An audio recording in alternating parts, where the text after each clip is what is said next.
If you stay in your comfort zone, that's where you will fail. You will fail in your comfort zone. Success is not a comfortable procedure.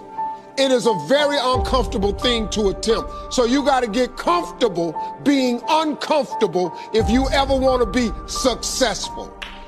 Start putting some pressure on. Put some pressure on yourself.